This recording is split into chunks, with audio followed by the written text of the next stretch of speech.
And now we are back. And I'd like to welcome our first guest, a man who went from a corporate job to winning the coveted Pimp of the Year award in less than 2 weeks. Wilson. Thank you, James. It's great to be here. So, Wilson, I have to ask you, how did you go from working for an ad agency to becoming Pimp of the Year? Well, James, when I see something I want, I take it. Whether it be a job, a woman, or candy from a small child. I mean, really, what the fuck is that fat kid gonna do? Nothing. He's fat and small like a drunken midget, and I would wreck that little bastard with one roundhouse kick to his melon head. Besides, he shouldn't have all that candy anyways, he's already fat. So I'm actually doing him a favor. I see. So what your critics might not understand is that, even when you appear to be in the wrong, it's still for a good cause. Absolutely.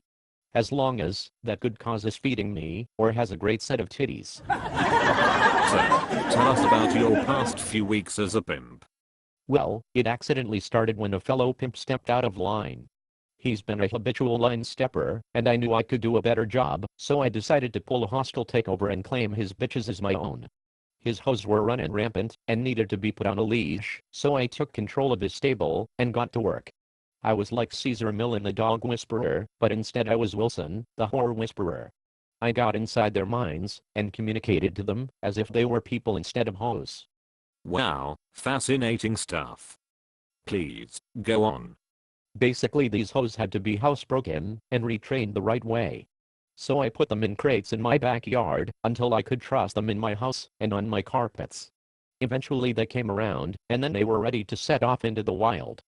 So, then once they were trained, what made you take this extreme customer service approach?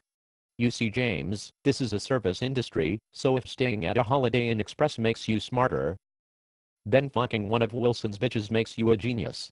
Some agencies use the term girlfriend experience, and I think that's bullshit. People looking for these services want something more. That's why all my girls are ride or die bitches, they're down for whatever, and I literally mean whatever. Could you give me an example? One of my celebrity clients, whom I cannot name, was with one of my girls getting high-speed roadhead while driving. They were pulled over by highway patrol, and he had an 8-ball of coke on him. Rather than risk having it found by the police, my girl swallowed it. An 8-ball of coke? Oh yeah, that too. That's incredible. Other businesses should really follow your lead, Wilson, and put the customer first. Since we are on the subject, what did you think of Tiger Woods' public apology the other morning? Tiger Woods is a pussy. He doesn't owe people an apology. The only thing he should be sorry about is his poor taste in women and European cum dumpsters. If Tiger Woods went to the Wilson School of Manning Up, then he would have had a chick blowing him while he gave that speech, and then told the press that he wasn't sorry for shit, maybe followed by blowing his wad all over the cameras. Wow, that's quite an opinion. No, that's rule number 1 in Wilson Club. Man the fuck up. The second rule of Wilson Club is man the fuck up. The third rule of Wilson Club is, don't be stupid.